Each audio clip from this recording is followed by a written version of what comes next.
हम्म। तो कल अपन ने मेढक में शायद बात कर ली थी मेल रिप्रोडक्टिव सिस्टम तक ना। चलिए, तो अपन ने बात करी कि फ्रॉग में डाइजेस्टिव सिस्टम में ग्लैंड्स कौन कौन सी हैं। लिवर और पेनक्रियास। सबसे पहले जो बक्कल कैविटी है उसके अंदर जो टंग है उसमें लोब कितने हैं? दो। फिर अपन ने कहा अगला पार्ट फेरिंग्स, ईसोफेगस, फिर कौन आया? स्टमक। स्टमक से सेक्रीशन आता है उसको क्या बोलेंगे? Gastric juice. क्या गैस्ट्रिक जूस में एंजाइम होते हैं? यस। और क्या होता है? HCl। फूड का कंप्लीट डाइजेशन की पार्शियल? और इस पार्शियली डाइजेस्टेड फूड का नाम काइम। ये पहुंचा जाके इंटेस्टाइन में। इंटेस्टाइन लॉन्ग है कि शॉर्ट? क्योंकि फ्रॉग कैसा है? कार्निवोर। फिर हमने कहा कि यहाँ इंटेस्टाइन में माइक्रोविलाई पाए जाते हैं जिनका काम डाइजेशन या एब्जॉर्प्शन। और इंटेस्टाइन के बाद फूड पहुंचा जाकर के रेक्टम, अनडाइजेस्टेड फूड, और क्लोइका के थ्रू बाहर। फिर अपन ने कहा रेस्पिरेशन के लिए ऑर्गन कितने? तीन। कौन कौन? स्किन, लंग्स और बक्कल कैविटी। सर्कुलेटरी सिस्टम में कहा कि ब्लड में प्लाज्मा कलर्ड है, कलरलेस? और सेल में कौन कौन है? आरबीसी, डब्ल्यूबीसी और प्लेटलेट। आरबीसी का शेप कैसा? न्यूक्लियस है क्या? यस। फिर हमने कहा कि इसके हार्ट में चैम्बर्स कितने हैं? तीन। फिर अपन ने कहा कि डॉर्सल साइड पर क्या पाया जाता है? Sinus venosus. शेप कैसा है? ट्रायंगुलर। कहां से ब्लड रिसीव करता है? Vena cava. ओपन किस में होगा? Right atrium. हार्ट के वेंट्रल साइड पर क्या है? Conus arteriosus. कोनस आर्टेरियोसस से आगे चल के कितनी ब्रांच निकलती हैं? दो। फिर अपन ने कहा कि अगर बात करें तो इसमें लिम्फेटिक सिस्टम भी है जहां पे लिम्फ है, लिम्फेटिक चैनल या लिम्फेटिक वेसल और लिम्फ नोड्स हैं। फिर हमने कहा एक्सक्रीटरी प्रोडक्ट क्या है? यूरिया। एक्सक्रीटरी प्रोडक्ट के बाद फिर अगली बात अपन ने करी कि यहां पर एक्सक्रीशन के लिए पाई जाती है किडनी। तो किडनी का शेप कैसा कहा? Bean shaped. फिर अपन ने कहा कि कलर कैसा है? डार्क रेडिश ब्राउन या डार्क रेड टाइप का कलर है। फिर हमने कहा कि यहां पर किडनी के अंदर स्ट्रक्चरल और फंक्शनल यूनिट कौन? नेफ्रॉन। नेफ्रॉन का दूसरा नाम यूरिनीफेरस ट्यूब्यूल। नेफ्रॉन के बाद फिर अगला हमने कहा कि यहां किडनी से बाहर क्या निकलेगा? यूरेटर। यूरेटर के ओपन किस में होगी? क्लोइका में। किसके केस में यूरेटर को यूरिनोजेनाइटल डक्ट कहा था? मेल में।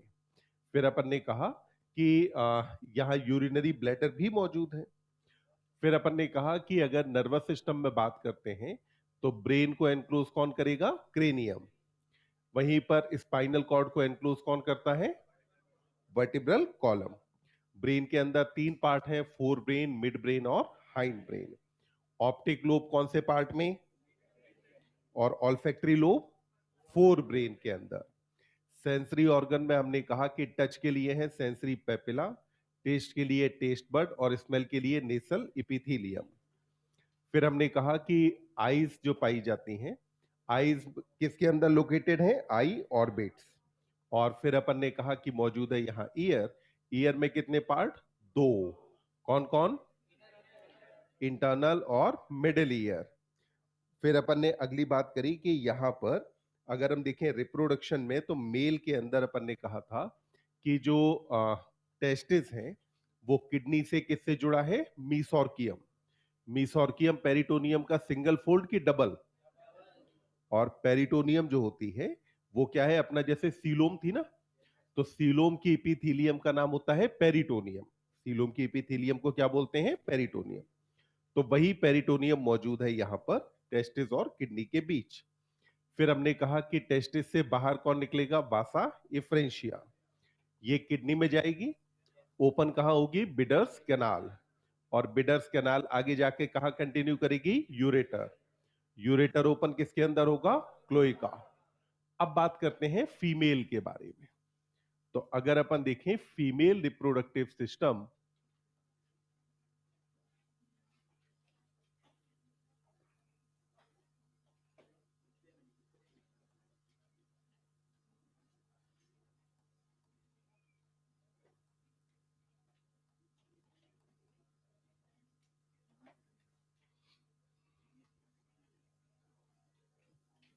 तो देखिए, यहां आपने कहा कि सबसे पहले किडनी होगी,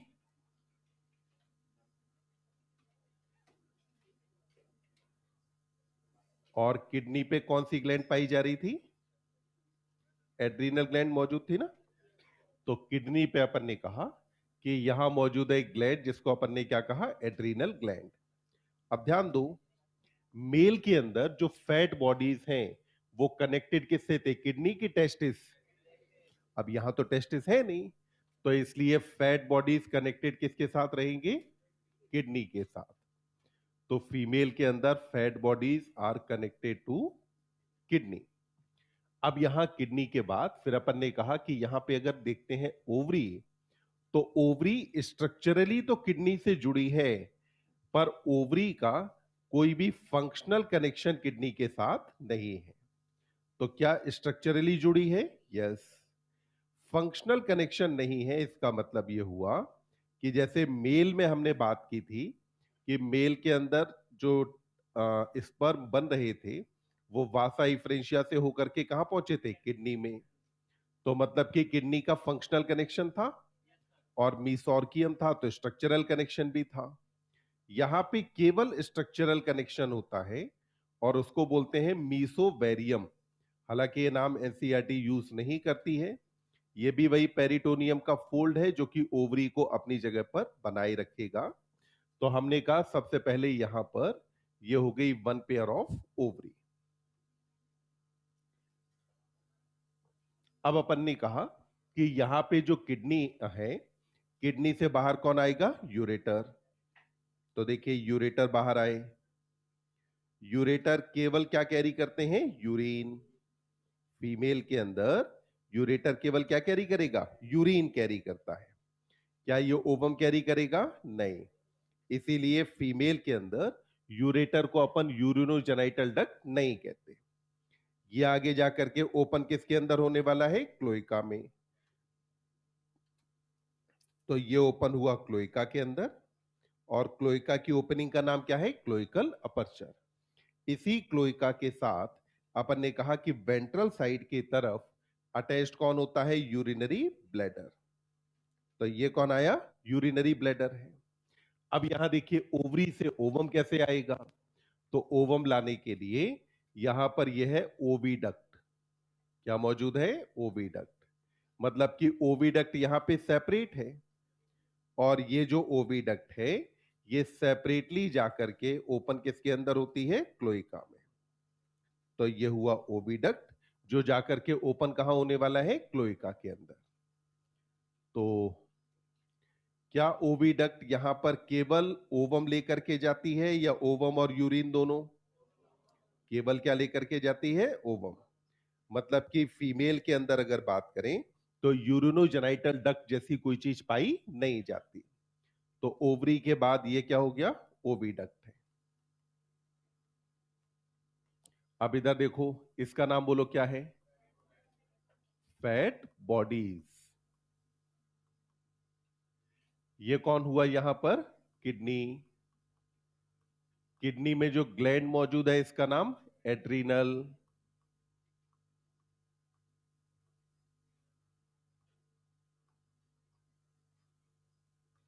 यहां पर ये कौन है? यूरेटर। और ये जाकर के ओपन किसके अंदर हुई? क्लोइका में। कहां ओपन हुई? क्लोइका में। अब देखिए, जो फीमेल है, ये फीमेल रिलीज करती है लगभग 2500 से लेकर के 3000 एग। क्या रिलीज कर रही है? 2500 से लेकर के 3000 एग। यानी कि इस एग को और क्या कहा जा सकता है? ओवा। अभी ये कैसा है? अनफर्टिलाइज्ड है। फिर इसके बाद क्या हुआ कि इधर जो मेल है, मेल से क्या आने वाला है? स्पर्म। ये जो स्पर्म और ओवम है, दोनों का अब क्या होगा? फर्टिलाइजेशन। बॉडी के अंदर हो रहा है कि पानी में? अगर पानी में हो रहा है तो एक्सटर्नल की इंटरनल? तो क्या बोलेंगे ऐसे फर्टिलाइजेशन को? External fertilisation. फर्टिलाइजेशन के बाद अब अपने को पता है कि यहां पे आगे चल के जब डेवलपमेंट होगा तो एक लार्वा बनता है, और लार्वा का नाम क्या था? टेडपोल। तो कौन सा लार्वा बनता है? टेडपोल। और मैंने आपको कॉकरोच के टाइम पे बताया था कि टेडपोल में पूंछ होती है कि नहीं, और टेडपोल कैसा होता है? हर्बीवोर होता है। ये जो टेडपोल है, इसके अंदर होगी मेटामॉर्फोसिस। क्या होने वाली है? मेटामॉर्फोसिस होगी। और मेटामॉर्फोसिस के थ्रू ये टेडपोल अब आगे चल करके कन्वर्ट किसके अंदर हो जाएगा? फ्रॉग में। तो यहां पर जो डेवलपमेंट है वो डायरेक्ट रहा कि इनडायरेक्ट? डेवलपमेंट कैसा है? Indirect development. तो अपन ने कहा कि यहां पर जो डेवलपमेंट है ये होता है इनडायरेक्ट। अब बोलो, मेढक की कोई इकोनॉमिकल इंपॉर्टेंस होती है कि नहीं? यस। क्या है कि इंसेक्ट खाता है। अगर इंसेक्ट खाता है तो मतलब इकोलॉजिकल बैलेंस को बनाई है। दूसरा हमने कहा था शुरू में ही, मेढक की टांगे भी खाई जाती हैं, तो मतलब कि इकोनॉमिक इंपॉर्टेंस मेढक की है। अब एक बार जितना पार्ट बचा था एनसीईआरटी से उसको पढ़ो। अगर 11वीं की एनसीईआरटी लाई हो तो, नहीं लाई तो कोई बात नहीं। कल मैंने आपको कहा था समरी पढ़ने के लिए, पढ़ी कि नहीं? कितने लोगों ने नहीं पढ़ी? एक बार हाथ उठाए रखना जितने लोगों ने नहीं पढ़ी।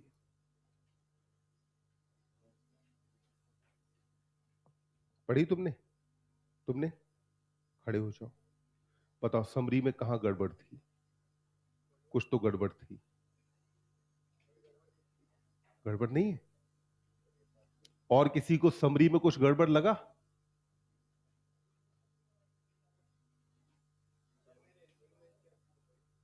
हाँ, न्यू एनसीईआरटी से ही सही। चलो हाथ नीचे कर लो अभी। तुमने पढ़ी? कुछ गड़बड़ मिला? मेढक वाला पैराग्राफ निकालो तो।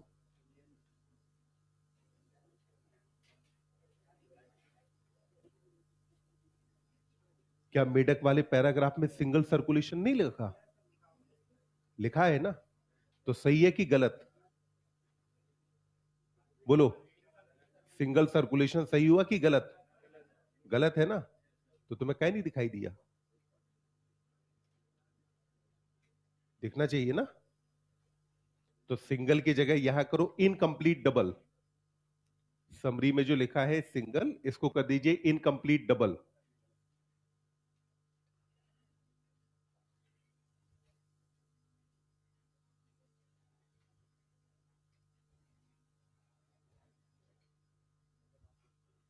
मतलब जब लार्वा एडल्ट में कन्वर्ट होता है, लार्वा का जो बॉडी फॉर्म है वो चेंज होता है, तो इस प्रोसेस को हम बोलते हैं मेटामॉर्फोसिस। क्या बेटा? हाँ, इनकम्प्लीट डबल होगा ना, उसमें लिखा है सिंगल। नहीं, क्रोकोडाइल में तो अपन कहते हैं डबल है, 4 चैम्बर्ड हार्ट है। हाँ, तो एम्फीबिया रेप्टाइल दोनों के अंदर इनकम्प्लीट डबल है। जब अगर 3 चैम्बर्ड हार्ट होगा तो ऐसे सर्कुलेशन को हम बोलते हैं इनकम्प्लीट डबल।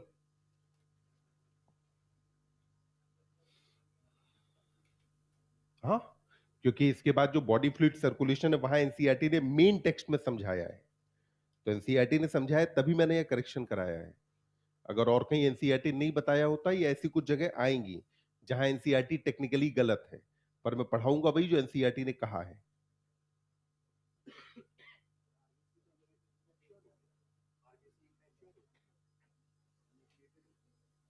इनके केस में होती ही न्यूक्लिएटेड है। हम अपने केस में कह सकते हैं कि जो न्यूक्लिएटेड स्टेज है वो इमेच्योर स्टेज है, पर इनके केस में होती ही इमेच्योर है, वो सॉरी होती ही न्यूक्लिएटेड है।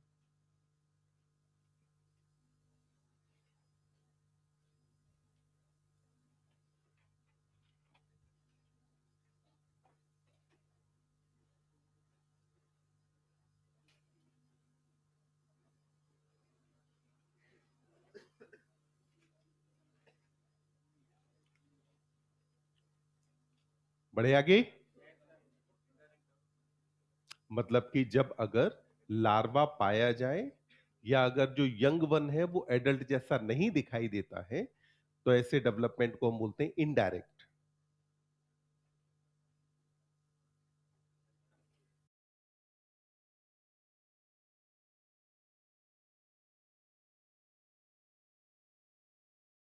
वन है वो एडल्ट जैसा नहीं दिखाई देता है, तो ऐसे डेवलपमेंट को हम बोलते हैं इनडायरेक्ट।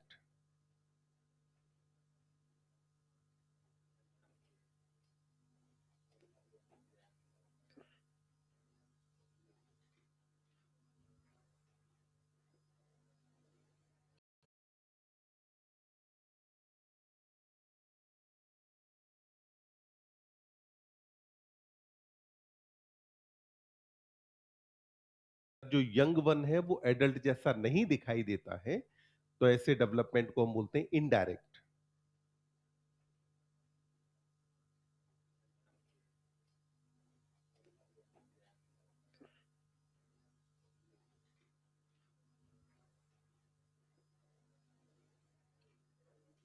बढ़े आगे। तो अब निकाल लो 12वीं की एनसीईआरटी। मेटामॉर्फोसिस का मतलब है कि जब जो है लार्वा एडल्ट में कन्वर्ट हो तो उस प्रोसेस को हम बोलते हैं मेटामॉर्फोसिस।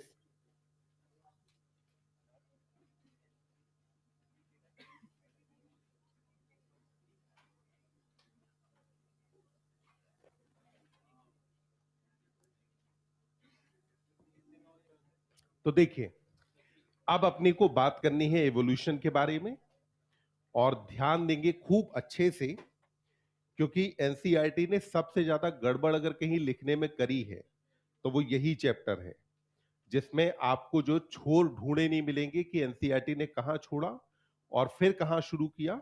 इसलिए ध्यान देंगे बहुत क्लियरली। तो देखो, इवोल्यूशन जो वर्ड है, इस वर्ड के दो मतलब होते हैं। पहला मतलब होता है to change from one form to other. तो इवोल्यूशन का सबसे पहला मतलब होता है to change from one form to other, यानी कि एक फॉर्म से दूसरे फॉर्म में चेंज हो जाना, इसे क्या कहा जाता है? इवोल्यूशन। तो एक फॉर्म से दूसरे फॉर्म में चेंज होने को क्या कहते हैं? इवोल्यूशन। ध्यान रखेंगे बहुत क्लियरली कि इवोल्यूशन का मतलब डेवलपमेंट नहीं होता। क्या इवोल्यूशन का मतलब डेवलपमेंट होता है? नहीं। इन जनरल अगर आप देखेंगे तो आपको दिखाई देता है कि इवोल्यूशन में कम डेवलप्ड फॉर्म से ज्यादा डेवलप्ड फॉर्म आ रही है, पर हमेशा ऐसा नहीं होता। समझें, जो वायरसेस हैं, वायरसेस का फॉर्मेशन भी तो फर्स्ट सेल से ही हुआ है। तो ज्यादा डेवलप्ड कौन था, फर्स्ट सेल या वायरस? ज्यादा डेवलप्ड कौन था? First cell. उसके बाद जब वायरस उससे बने, तो वायरसेस के साथ तो कहानी ये है कि होस्ट की बॉडी में है तब तक जिंदा है, बाहर है तब तक मरा हुआ है। तो क्या वायरसेस के बनने में ज्यादा बेहतर कुछ डेवलपमेंट हुआ, कुछ इवोल्यूशन हुआ? नहीं। पर हां, ये जरूर हुआ कि एक फॉर्म दूसरे फॉर्म के अंदर चेंज हुई। तो जब भी अगर एक फॉर्म दूसरे फॉर्म में चेंज हो तो हम इसे क्या बोलते हैं? इवोल्यूशन। यानी कि सिंपली अपन कुछ ऐसे मान के चले कि मोबाइल के कई सारे अपडेट्स आते रहते हैं ना, एंड्रॉइड के अपडेट्स आते हैं। अब हमेशा ऐसा नहीं होता कि अपडेट ज्यादा बेहतर ही होगा। कभी कभी होता है कि पहले वाले जो वर्जन है वो ज्यादा बेहतर होते हैं। जब पहले वाले वर्जन ज्यादा बेहतर होते हैं, तो कभी कभी कंपनी क्या करती है कि जो अपडेट्स हैं उनको रोल बैक भी कर लेती है। जैसे अगर आपको याद आ रहा हो तो बीच में एक बार माइक्रोसॉफ्ट के साथ एक समस्या हुई थी कि इन्होंने एक अपडेट रिलीज किया था और उसके बाद जितनी भी स्क्रीन थी वो सारी ब्लू हो गई थी। तो उसके बाद वो जो अपडेट था उसको रोल बैक किया गया। तो क्या इवोल्यूशन का मतलब हमेशा ज्यादा बेहतर चीज बन जाना है? नहीं। सिंपली एक फॉर्म से अगर दूसरी फॉर्म बन रही है तो इस चीज को हम क्या नाम देते हैं? इवोल्यूशन कहा जाता है।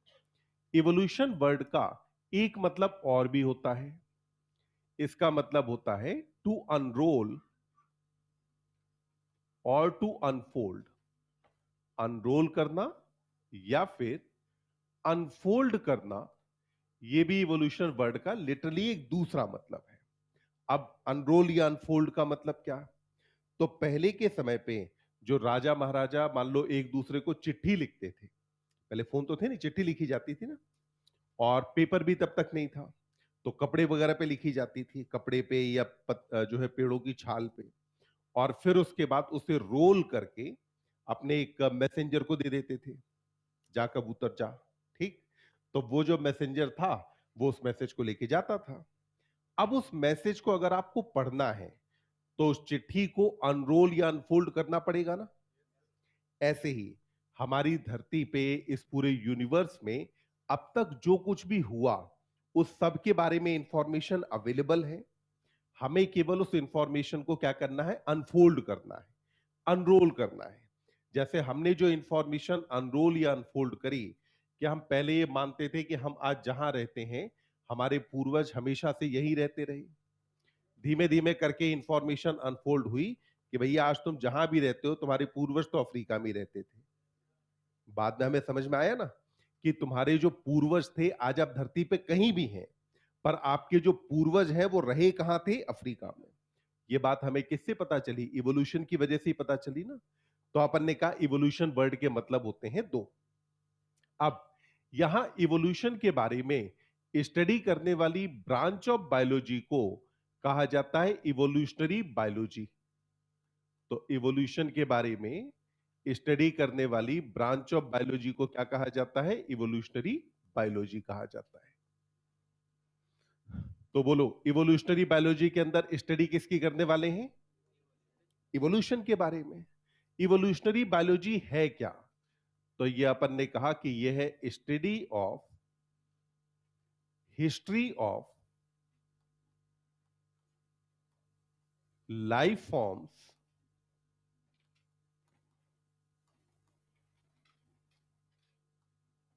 On planet earth. तो हमारी धरती पर जो भी लाइफ फॉर्म की हिस्ट्री रही है, उस हिस्ट्री की स्टडी करने को अपन क्या बोलते हैं, इवोल्यूशनरी बायोलॉजी कहते हैं। अब जरा इस बात को फिर वापस से समझते हैं। अगर हम देखें तो इसमें सबसे पहले क्या आया, हिस्ट्री। ठीक। तो पहली बात आती है कि ये जो हिस्ट्री है, क्या कुछ 10 20 50 साल पुरानी है, नहीं। तो अपन ने कहा कि ये जो हिस्ट्री है, ये मिलियंस ऑफ ईयर पुरानी है। तो अपन ने कहा कि ये जो लाइफ फॉर्म की हिस्ट्री है, ये मिलियंस ऑफ ईयर पुरानी है ना। दूसरी बात, क्या हिस्ट्री हमेशा एक जैसी ही बनी रहती है।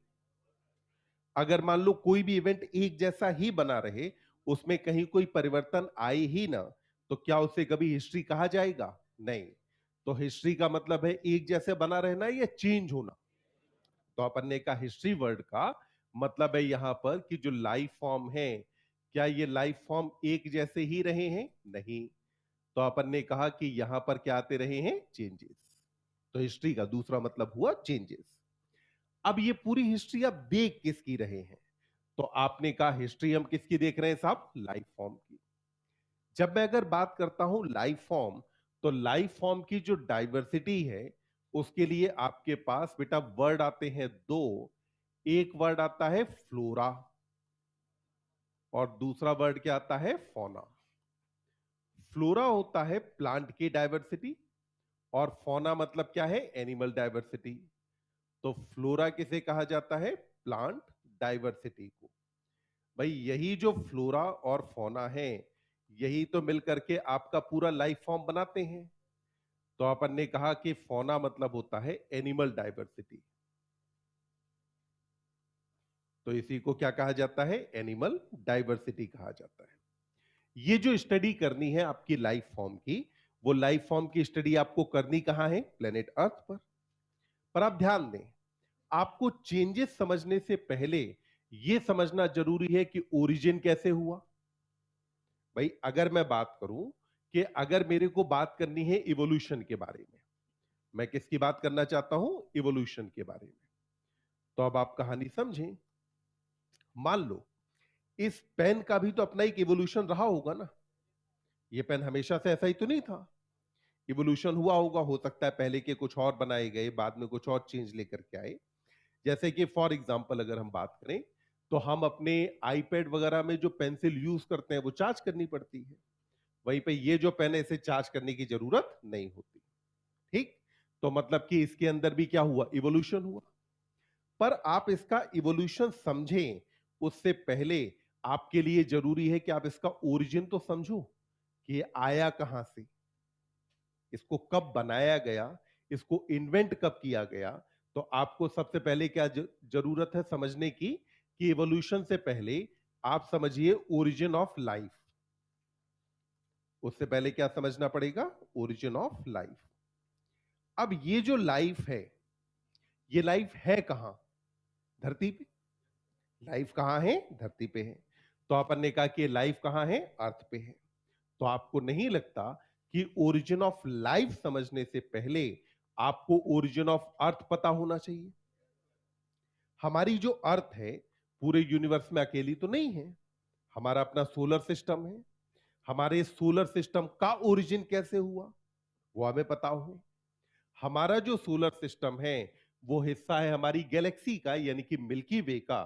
तो आपको यह पता होना चाहिए कि मिल्की वे कैसे बनी। और ये जो मिल्की वे है ये आपका हिस्सा किसका है? आपके यूनिवर्स का। यानी कि आपको पता होना चाहिए कि यूनिवर्स कैसे बना। तो अपन ने कहा कि अगर इवोल्यूशन समझना है तो उससे पहले क्या समझना पड़ेगा? Origin of life. Origin of life समझना है तो उससे पहले अपने को समझना पड़ेगा ओरिजिन ऑफ अर्थ। न केवल ओरिजिन ऑफ अर्थ बल्कि साथ में हमारा जो पूरा सोलर सिस्टम है, हमारी गैलेक्सी है,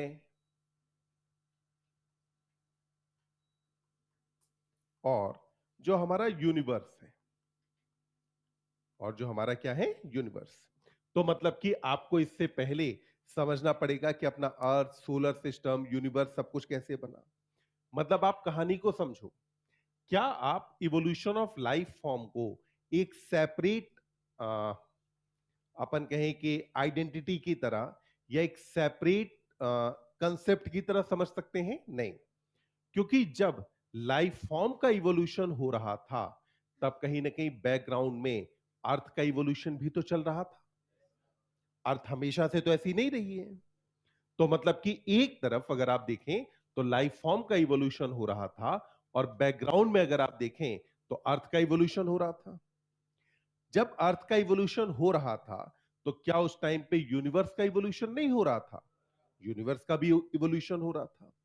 तो यानी कि आपको जब आप बात करेंगे इवोल्यूशन ऑफ लाइफ फॉर्म के बारे में तो आपको बैकग्राउंड में क्या रखना पड़ेगा? तो अपन ने कहा बैकग्राउंड में हम रखेंगे evolution of earth, evolution of universe, evolution of stars. ये सारी चीजों को अपने को कहां रखना पड़ेगा? बैकग्राउंड में।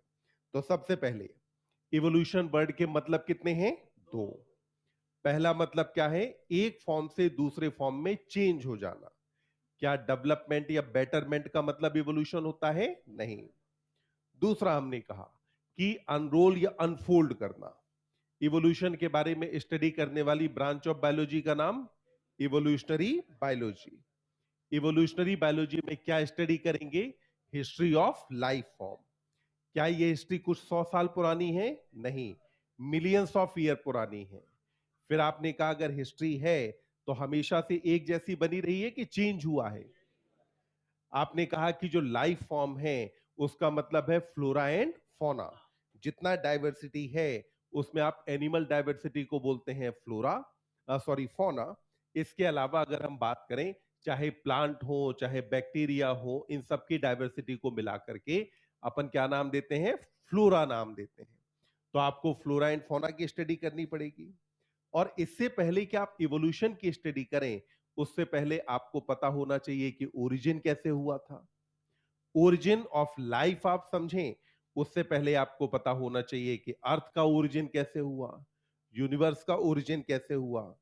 क्या इतनी बात अपने को समझ में आई? क्या हम एनसीईआरटी लाए हैं? एक बार पहला पैराग्राफ पढ़ के देखो।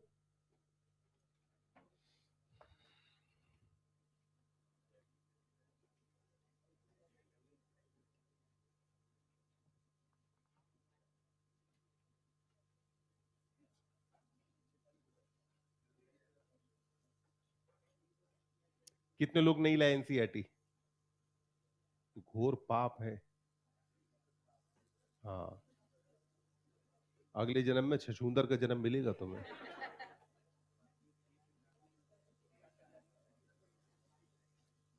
छछूंदर जानते हो? छछूंदर को कहते हैं श्रू। इंग्लिश में क्या कहा जाता है? श्रू। एनसीईआरटी की लाइन याद है कि फर्स्ट मैमल्स वर श्रू लाइक इंसेक्टिवोर। तो अगली बार से जब भी अगर छछूंदर दिखाई दे तो पैर छू के प्रणाम करना, पूर्वज है तुम्हारा।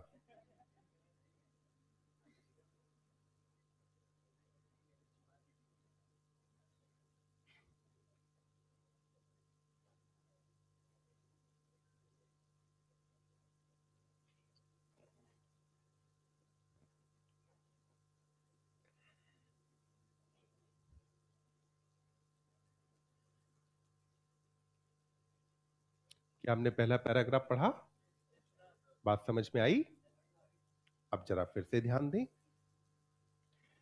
जब अगर मैं आपसे कहूं कि मान लो यहां से लेकर के उस दीवार तक की दूरी नापनी है, तो ये दूरी आप किस में नापेंगे? मीटर में, किलोमीटर में?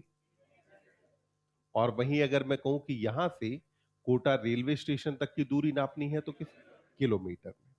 मतलब दूरी जितनी ज्यादा होती जाए, उसके हिसाब से आपके पास जो यूनिट है, वो आप क्या करते जाते हैं? बड़ी यूनिट यूज करने लगते हैं। वहीं अगर मैं कहूं कि इन दो पॉइंट्स के बीच की दूरी नापनी है, तो अपन सेंटीमीटर में नापेंगे। अब हमारा यूनिवर्स छोटा तो है नहीं, बहुत बड़ा यूनिवर्स है। अगर बहुत बड़ा यूनिवर्स है, तो मतलब कि डिस्टेंस की अपने को और भी बड़ी यूनिट चाहिए। तो डिस्टेंस की सबसे बड़ी यूनिट होती है लाइट ईयर। सबसे बड़ी यूनिट क्या है? Light year. क्या होता है लाइट ईयर? तो हम कहते हैं कि लाइट अपनी स्पीड से एक ईयर में जितनी डिस्टेंस ट्रेवल करती है, उस डिस्टेंस को क्या कहा जाता है? एक लाइट ईयर कहा जाता है। तो अब मैंने यहां पे कहा कि यूनिवर्स इज वेरी वास्ट। तो यूनिवर्स क्या है? बहुत बड़ा है। तो वास्ट वर्ड का मतलब क्या होता है बेटा? काफी ज्यादा बड़ा है। तो हमने कहा कि universe is very vast, universe काफी ज्यादा बड़ा है। अब यूनिवर्स इज वेरी वास्ट के बाद फिर अगली बात देखिए, जब हमें अगर स्टेलर डिस्टेंसेस नापनी है। कौन सी डिस्टेंसेस नापनी है? Stellar distances. स्टेलर डिस्टेंसेस का मतलब है स्टार्स के बीच की जो दूरी है, उसको अपन क्या कहते हैं? Stellar distances. ये स्टेलर डिस्टेंसेस, इन्हें मेजर किया जाता है लाइट ईयर में। So they are measured in light year. तो इनको मेजर किया जाता है लाइट ईयर में। इसका मतलब हुआ कि जो स्टेलर डिस्टेंसेस हैं, स्टार्स के बीच की दूरी है, ये कई कई लाइट ईयर हो सकती है, even millions of light year हो सकती है। सो अब एनसीईआरटी कहती है कि in a clear sky,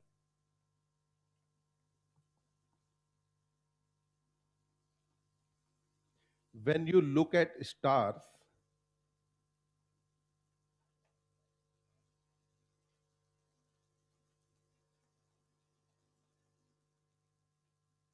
you are in a way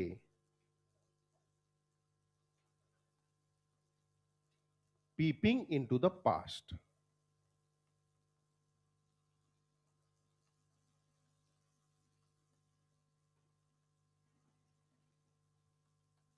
तो देखिए, अब यहां इस लाइन को एक बार समझ लेते हैं।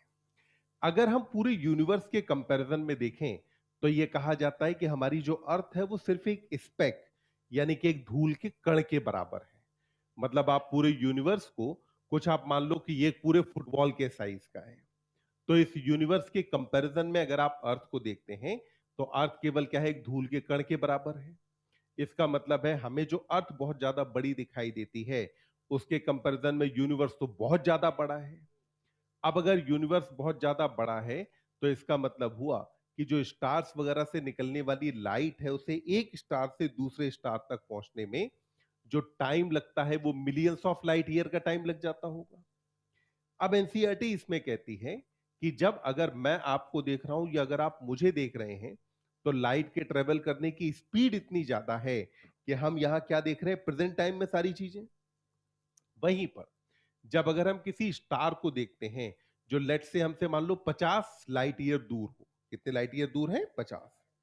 तो उस स्टार से आज से 50 साल पहले निकली हुई जो लाइट रे थी, वो लाइट रे आज हमारी आंखों तक पहुंचेगी, और हमें यह लग रहा है कि वो स्टार वहां पर मौजूद है। पर जिस लाइट की वजह से हमें वो स्टार दिख रहा है, क्या वो लाइट वहां से आज चली है? नहीं। वो कब चली है? आज से 50 साल पहले। तो इसका मतलब है कि जब आप स्टार देख रहे हैं, तो क्या आप प्रेजेंट टाइम देख रहे हैं? नहीं, आप एक्चुअली क्या देख रहे होते हैं? पास्ट। पीपिंग वर्ड का मतलब होता है झांकना। क्या आप क्या कर रहे हैं? पास्ट में आप झांक रहे हैं या पास्ट में आप देख रहे हैं। तो जब स्टार्स को देखते हैं तो अपन प्रेजेंट में देखते हैं कि पास्ट में? स्टार्स को अपन कहां देखेंगे? पास्ट में।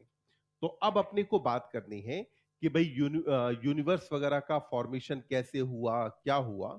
इस सारी कहानी के बारे में अगर हम बात करें तो अपन अब बात करेंगे अबाउट ओरिजिन ऑफ यूनिवर्स।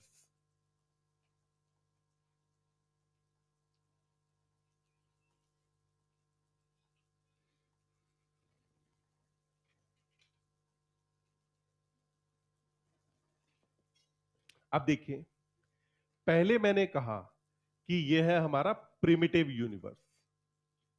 ये अपना क्या है बेटा? प्रिमिटिव यूनिवर्स है।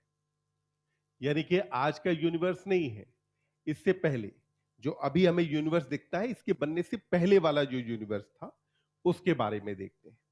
तो प्रिमिटिव यूनिवर्स में दो बातें याद रखनी है आपको कि ये जो प्रिमिटिव यूनिवर्स था ये बहुत ज्यादा डेंस था। ये कैसा था? डेंस। यानी कि आज के यूनिवर्स में आपको जो प्लैनेट्स हैं उनके बीच में काफी ज्यादा डिस्टेंस दिखाई देती है।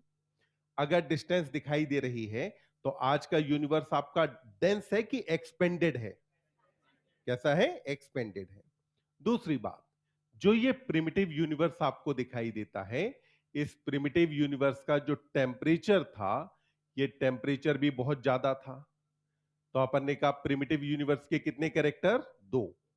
पहली बात क्या था? डेंस। और दूसरी बात, प्रिमिटिव यूनिवर्स का टेम्परेचर भी क्या था? ज्यादा। अब कहानी समझिए। जितनी भी सेलेस्टियल बॉडीज होती हैं, सेलेस्टियल बॉडीज मतलब प्लेनेट, स्टार्स वगैरह, इन सारी सेलेस्टियल बॉडीज का अपना एक ग्रेविटेशनल फोर्स होता है। कौन सा फोर्स होता है? ग्रेविटेशनल। ग्रेविटेशनल फोर्स क्या चाहेगा? सारी चीजों को सेंटर की तरफ खींच के रखना। वहीं पर जितने भी फिजिक्स और केमिस्ट्री के लॉ हैं वो ऐसा नहीं है कि जब बताए गए उसके बाद अपने अस्तित्व में आए, वो उससे पहले भी थे। मतलब ऐसा थोड़ी कि न्यूटन की खोपड़ी पे जब सेब गिरा उसके बाद ग्रेविटेशनल फोर्स आया। नहीं ना, ग्रेविटेशनल फोर्स तो उससे पहले से एग्जिस्ट करता था। तो यहां एक चीज जो काम कर रही थी कि हमारे प्रिमिटिव यूनिवर्स में जितने भी मॉलिक्यूल थे, इन सारे मॉलिक्यूल्स को ग्रेविटेशनल फोर्स कहां खींच रहा था? सेंटर की तरफ। ग्रेविटेशनल फोर्स ने प्रिमिटिव यूनिवर्स के सारे मॉलिक्यूल्स को किधर खींचा? सेंटर की तरफ। वहीं पर ब्राउनियन मूवमेंट भी होता है, और अपन जानते हैं कि जो ब्राउनियन मूवमेंट है वो टेम्परेचर के साथ बढ़ेगा कि घटेगा? बढ़ेगा। तो इसकी वजह से अब क्या होगा कि जो मॉलिक्यूल्स हैं वो मॉलिक्यूल तो रैंडमली मूव करना चाहते हैं, बाहर की तरफ भागना चाहते हैं। तो दो अपोजिट डायरेक्शन में काम करने वाले फोर्स हैं। एक तो ग्रेविटेशनल फोर्स जो सारी चीजों को खींच के कहां रख रहा है? सेंटर की तरफ। दूसरी तरफ ब्राउनियन मूवमेंट जो चाहता है कि यहां से सारे एटम निकल करके कहां भाग जाएं? बाहर। जब ऐसा हुआ और ब्राउनियन मूवमेंट वाला फैक्टर ज्यादा हो गया, तो इस फैक्टर के ज्यादा होने की वजह से हमारे प्रिमिटिव यूनिवर्स में क्या हुआ कि एक सिंगल ह्यूज एक्सप्लोजन हुआ। क्या हुआ? सिंगुलर ह्यूज एक्सप्लोजन हुआ। तो अपन ने कहा प्रिमिटिव यूनिवर्स के अंदर हुआ एक सिंगुलर ह्यूज एक्सप्लोजन। तो देखिए, अगर मैंने कहा सिंगुलर तो इसका मतलब है एक्सप्लोजन कितना हुआ? एक। दूसरा हमने कहा ह्यूज। ये जो ह्यूज एक्सप्लोजन है इसके बारे में हम कहते हैं कि it is unimaginable in physical terms. ये क्या है? अनइमेजिनेबल है इन फिजिकल टर्म्स। तो फिजिकल टर्म्स में क्या ये इमेजिनेबल है? नहीं। कहानी को समझेंगे क्या कहना चाहती है एनसीईआरटी। अगर एक्सप्लोजन को इमेजिन करना हो तो अगर मैं कहूं कि दीपावली पे मुर्गा छाप पटाखा जो आता है लंबा वाला, वो कितना तेज फटता है आप इमेजिन कर सकते हैं ना? अगर मैं कहूं सूतली बम कितना तेज फटता है, हम इमेजिन कर सकते हैं। मैक्सिमम पे जाएं तो एटम बम कितना तेज फटता है हम वो भी इमेजिन कर सकते हैं। हमने कई सारे वीडियोस देखे जहां टेस्टिंग हुई, या हमने हिरोशिमा नागासाकी वाले भी कुछ वीडियोस हमने देख रखे हैं। तो मतलब कि वो जो एक्सप्लोजन्स हैं, क्या वो एक्सप्लोजन इमेजिनेबल हैं? और उस एक्सप्लोजन की वजह से, एटम बम की वजह से भी ऐसा तो नहीं हुआ कि धरती के टुकड़े टुकड़े हो गए। यहां जो एक्सप्लोजन हुआ, धरती तो एक कण के बराबर है, यूनिवर्स बहुत बड़ा है। अब सोचो उसमें कितना बड़ा एक्सप्लोजन हुआ होगा कि वहां से यूनिवर्स एकदम चारों तरफ छितरा गया, चारों तरफ फैल गया। तो क्या उस एक्सप्लोजन को आप बता सकते हैं कि वो कितना बड़ा था? नहीं, ये हमारी सोच से भी कहीं ज्यादा बड़ा था। तो इसीलिए एनसीईआरटी कहती है कि it was unimaginable in physical terms. अब ये जो एक्सप्लोजन हुआ, इस एक्सप्लोजन को बच्चे अपन नाम देते हैं बिग बैंग। क्या कहा जाता है इसे? बिग बैंग कहा जाता है। और क्योंकि इसे बिग बैंग कहा जाता है, तो इसीलिए ओरिजिन ऑफ यूनिवर्स को समझाने वाली थ्योरी को अपन बोलते हैं बिग बैंग थ्योरी। क्या कहा जाता है इसे? Big bang theory. पहले जब कॉमिक्स वगैरह का टाइम था, या जो है कॉमिक्स कभी पढ़ी है? तो आप कॉमिक्स बोलती तो है नहीं। अब कॉमिक्स में मान लो अगर हीरो ने विलेन को, विलेन ने हीरो को अगर मारा, तो उस केस में क्या है कि उसको इंडिकेट करने के लिए बैंग लिखा जाता था। तो वैसे ही बैंग वर्ड का मतलब क्या होता है? ब्लास्ट। तो बिग बैंग मतलब कि बहुत बड़ा ब्लास्ट। तो ये जो बिग बैंग है, ये बिग बैंग अब हुआ कब था? तो यहां देखिए, इस बिग बैंग की एज थी 13.8 बिलियन ईयर एगो। कितने बिलियन साल पहले? और ये करेक्शन अपनी एनसीईआरटी में कर लेंगे। 2025-26 वाला जो रीप्रिंट है, पहले एनसीईआरटी लिखती थी कि बिग बैंग की एज 20 बिलियन ईयर एगो। अब एनसीईआरटी ने उसे करेक्ट करके क्या कर दिया है? 13.8 बिलियन ईयर एगो। तो अपनी एनसीईआरटी में सब करो करेक्शन। बिग बैंग की एज 20 बिलियन ईयर एगो नहीं है, ये एज कितनी है? 13.8 बिलियन ईयर एगो है। क्या हमने करेक्शन कर लिया? तो ध्यान दें, अब ध्यान देना, बिग बैंग के हिसाब से जितने भी क्वेश्चन बनेंगे, उन सारे क्वेश्चंस के आंसर चेंज होंगे। फॉर एग्जांपल, हम जानते हैं कि अर्थ का फॉर्मेशन कब हुआ था? 4.5 बिलियन ईयर एगो। पहले अगर मैं 20 के हिसाब से पूछता कि यूनिवर्स के कितने साल बाद अर्थ बनी, तो मेरा आंसर क्या होता? 15.5। पर अब मुझे किसके हिसाब से बताना पड़ेगा? 13.8 के हिसाब से। तो 13.8 के हिसाब से अगर मैं बताऊंगा, तो आंसर कितना आएगा? 9.3। कितना आंसर आएगा? 9.3 आंसर आएगा। तो इस तरीके के जितने भी क्वेश्चन हैं, उन सारे क्वेश्चंस के आंसर चेंज होंगे, क्योंकि एनसीईआरटी ने 25-26 वाले रीप्रिंट के अंदर बिग बैंग की एज कितनी बताई है? 13.8 बिलियन ईयर एगो बताई है। अब अपन ने कहा कि 13.8 बिलियन ईयर एगो जो बिग बैंग हुआ, वो एक था कि अनेक? छोटा था कि बड़ा? अब देखिए, जब अगर एक्सप्लोजन होता है, तो उसके अंदर जो भी एक्सप्लोसिव मटेरियल हो, वो उतनी ही जगह पे रहते हैं या फैल जाते हैं? तो मैं क्या कहूं, यूनिवर्स कंडेंस्ड और एक्सपेंडेड? किसी भी चीज को अगर एक्सपेंड करोगे, तो हीट लॉस बढ़ेगा कि घटेगा? मतलब यूनिवर्स ठंडा हो जाएगा कि गर्म? क्या हो जाएगा? ठंडा। तो ध्यान दें, अब आपने कहा कि यूनिवर्स एक्सपेंडेड। यूनिवर्स क्या हुआ? एक्सपेंड हुआ। And cool down. तो यूनिवर्स एक्सपेंड हुआ और ये क्या हुआ? कूल डाउन हो गया। अब यहां समझो, ये जो बात है ना, टेम्परेचर ज्यादा और डेंस, ये एनसीईआरटी ने लिखी नहीं है, ये आप यहां से मतलब निकालो।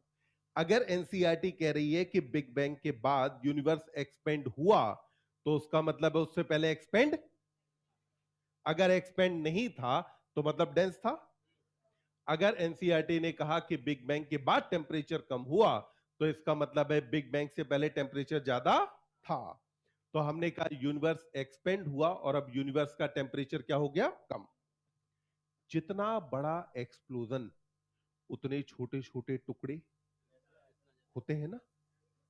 जितना बड़ा एक्सप्लोजन होगा, उतने छोटे छोटे टुकड़े बनेंगे। हमारे यूनिवर्स में बिग बैंग से पहले तरह तरह के मॉलिक्यूल पाए जाते थे। जब ये बिग बैंग हुआ, तो बिग बैंग की वजह से मॉलिक्यूल टूटे, मॉलिक्यूल टूटे तो उनसे एटम बने, पर एक्सप्लोजन तो बहुत बड़ा था, तो एटम भी टूट गया। एटम भी क्या हुआ? टूटा। और एटम से इलेक्ट्रॉन, प्रोटॉन, न्यूट्रॉन ये सारे निकल निकल के भाग गए। तो एटम क्या उस टाइम पे रह गया? नहीं। क्या हुआ? एटम से भी जितने सब एटमिक पार्टिकल्स थे वो भी निकल निकल के भाग गए। जब ये निकल निकल के भाग गए और अब इधर यूनिवर्स का टेम्परेचर कम होना शुरू हुआ, तो हमने कहा कि hydrogen and helium formed some time later. तो हाइड्रोजन और हीलियम का फॉर्मेशन कुछ टाइम बाद हुआ। तो क्या बिग बैंग के टाइम पर हाइड्रोजन और हीलियम एग्जिस्ट करते थे? नहीं। आप अगर देखें तो पीरियडिक टेबल में सबसे पहले यही आते हैं। हाइड्रोजन के अंदर एक इलेक्ट्रॉन, एक प्रोटॉन, एक न्यूट्रॉन होता है। सबसे पहले क्या हुआ? एक एक आकर के मिले। जब एक एक आकर के मिले तो क्या बना? हाइड्रोजन। जब हाइड्रोजन जैसे दो मिले तो इससे क्या फॉर्मेशन हुआ? हीलियम। आगे चल करके इसी तरीके से पीरियडिक जो है टेबल के अलग अलग एलिमेंट्स का फॉर्मेशन हुआ होगा। तो क्या हाइड्रोजन और हीलियम पहले मौजूद थे? नहीं। अब अपन ने कहा कि जब हाइड्रोजन और हीलियम बाद में बने तो उसके बाद यहां पर क्या हुआ? Clouds of gases and dust condensed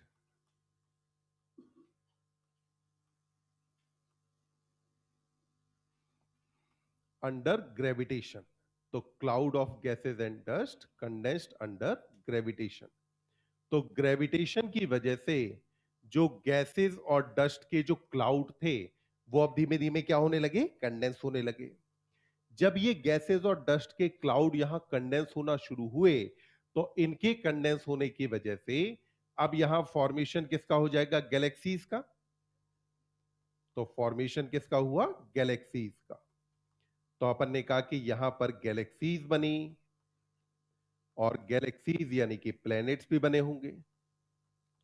अब हमने कहा कि इसमें जो अर्थ है इट वॉज फॉर्म्ड कितने साल पहले? 4.5 बिलियन ईयर एगो। अर्थ का फॉर्मेशन कितने साल पहले हुआ? 4.5 बिलियन ईयर एगो। फॉर्मेशन किसका हुआ? अर्थ का। क्या अभी तक इतनी बात समझ में आई? अर्थ के फॉर्मेशन को समझाने के लिए जो थ्योरी दी जाती है उसको अपन कहते हैं नेबुलर थ्योरी। क्या नाम देते हैं? Nebular theory. पर ये जो नेबुलर थ्योरी है इसको अब रिजेक्ट कर दिया गया है, अब नहीं माना जाता। इसीलिए एनसीईआरटी नेबुलर थ्योरी का नाम नहीं लेती है। हालांकि कुछ पुरानी किताबों में नेबुलर थ्योरी के बारे में बात करी है। ये थ्योरी कहती है कि ग्रेविटेशन की वजह से जितना भी cloud of gas and dust था वो पहले एक नेबुला यानी कि प्लेट के फॉर्म में अरेंज हुआ। जब ये प्लेट के फॉर्म में अरेंज हुआ उसके बाद ये और कंडेंस होता गया और बाद में जाकर के कुछ स्फेरिकल जैसे फॉर्म के अंदर आया। तो उस थ्योरी का नाम क्या है? Nebular theory. तो जो नेबुलर थ्योरी है वो किसको समझाने की कोशिश करती थी? अर्थ को, ना कि यूनिवर्स को। बिग बैंग थ्योरी क्या बताती है? ओरिजिन ऑफ यूनिवर्स की origin of life? Origin of universe. Nebular theory क्या बताती है? Origin of earth. अब इसमें कहा कि जब अर्थ बनी यानी कि अर्ली अर्थ जो थी, this early earth had no atmosphere. तो अर्ली अर्थ पर क्या कोई एटमॉस्फेयर था? नहीं। तो अपन ने कहा अर्ली अर्थ पर कोई भी एटमॉस्फेयर पाया नहीं जाता था। तो अर्ली अर्थ पे कोई एटमॉस्फेयर नहीं था। मतलब कि जितना भी चीजें थी वो सब की सब कंडेंस हो गई थी ना। जब कंडेंस हो गई तो वो पूरा लगभग एक मोल्टेन मास के फॉर्म में कन्वर्ट हो गया। किसके फॉर्म में कन्वर्ट हुआ? मोल्टेन मास। यानी क्या हुआ था? हाइड्रोजन और हीलियम वगैरह थे, ये आगे जब मिलते चले गए और इनके मिलने की वजह से पीरियडिक टेबल के हायर एलिमेंट बने। तो पीरियडिक टेबल के ज्यादातर जो हायर एलिमेंट हैं उनका स्टेट ऑफ मैटर सॉलिड होता है। उनका स्टेट ऑफ मैटर कैसा है? सॉलिड। तो मतलब पहले जो अर्थ बनी उसके अंदर ज्यादातर सॉलिड चीजें थी। पर टेम्परेचर था ज्यादा, तो टेम्परेचर ज्यादा होने की वजह से वो सॉलिड अवस्था में होंगी या मोल्टेन अवस्था में? कैसे फॉर्म में रहेंगी? मोल्टेन। वो जो मोल्टेन अवस्था थी, हमने कहा कि वो जो मोल्टेन मास था, इस मोल्टेन मास से रिलीज हुआ मीथेन। क्या क्या रिलीज हुआ? मीथेन, अमोनिया, CO2 और वाटर। कौन कौन रिलीज हुआ? मीथेन, अमोनिया, CO2 और वाटर। कहां से रिलीज हुए? मोल्टन मास से। तो मोल्टन मास से क्या क्या रिलीज हुआ? मीथेन, अमोनिया, CO2 और वाटर रिलीज हुए। अब ध्यान दें, हमारी जब धरती बनी उस टाइम पे सन बन गया था कि नहीं? बन गया था ना? सन तो रादर उससे पहले बन गया था। अगर सन बन गया था तो सनलाइट आ रही थी कि नहीं? अब क्या उस समय एटमॉस्फेयर था अर्ली अर्थ पे? अगर एटमॉस्फेयर नहीं था तो ओजोन लेयर थी। अगर ओजोन लेयर नहीं थी तो इसका मतलब है यूवी लाइट आएगी। तो अब क्या हुआ इसके बाद? जो यूवी लाइट आई, इस यूवी लाइट ने क्या किया? वाटर को तोड़ दिया। तो यहां पे अपन ने कहा कि जो वाटर था, इस वाटर को स्प्लिट किसने किया? यूवी लाइट ने। यूवी लाइट जब इसे स्प्लिट करेगी तो इसकी वजह से क्या बना? 2H2 plus O2। कौन बना? 2H2 plus O2। बोलो हल्का कौन? हाइड्रोजन के ऑक्सीजन? अगर हाइड्रोजन हल्की है तो इसका मतलब है हाइड्रोजन एस्केप कर जाएगी। हाइड्रोजन यहां पर क्या कर गई? एस्केप। बचा कौन? ऑक्सीजन। कौन बच गया यहां? ऑक्सीजन। ये जो ऑक्सीजन बची, ये ऑक्सीजन अभी यहां किस किस के साथ रिएक्ट कर सकती है? तो मीथेन और अमोनिया के साथ। तो ऑक्सीजन ने रिएक्ट किया विद मीथेन एंड अमोनिया। तो इसने रिएक्ट बेटा किस किस के साथ किया है? मीथेन और अमोनिया के साथ। जब रिएक्ट करेगा तो इसकी वजह से there will be formation of CO2। क्या बन जाएगा? CO2 and other compounds. तो CO2 बना और CO2 के अलावा अपन ने कहा कि क्या बने? अदर कंपाउंड्स बने। अब अगर आप देखें तो इधर जो ऑक्सीजन रिलीज हो रही है, वो ऑक्सीजन रिलीज कैसे हो रही है? वाटर के स्प्लिट होने से। ध्यान देना, एटमॉस्फेयर में पहले से क्या क्या मौजूद है? मीथेन, अमोनिया, CO2 और वाटर। वाटर के स्प्लिट होने से क्या रिलीज हुआ? ऑक्सीजन। मीथेन, अमोनिया पहले से मौजूद हैं। तो जैसे ही ऑक्सीजन का एक मॉलिक्यूल रिलीज होगा, वो मीथेन या अमोनिया से रिएक्ट कर जाएगा। मतलब जितने भी ऑक्सीजन मॉलिक्यूल रिलीज होते जाएंगे, वो सारे ऑक्सीजन मॉलिक्यूल मीथेन और अमोनिया के साथ रिएक्ट करते जाएंगे। तो क्या वहां फ्री फॉर्म में ऑक्सीजन बची? फ्री फॉर्म में ऑक्सीजन नहीं है। क्या मौजूद है? CO2। अगर वहां CO2 मौजूद है तो अब आप ध्यान दें, जब अगर आपके पास मीथेन, अमोनिया, CO2 और वाटर है, तो मतलब एटमॉस्फेयर तो बन गया ना? क्या बना? एटमॉस्फेयर। पर ये जो एटमॉस्फेयर है, क्या इस एटमॉस्फेयर में ऑक्सीजन फ्री फॉर्म में है? अगर ऑक्सीजन फ्री फॉर्म में नहीं है तो इसका मतलब हुआ कि जो एटमॉस्फेयर है उसको ऑक्सीडाइजिंग कहा जाए या रिड्यूसिंग? तो हमारी प्रिमिटिव अर्थ पर जो एटमॉस्फेयर था, वो ऑक्सीडाइजिंग था कि रिड्यूसिंग?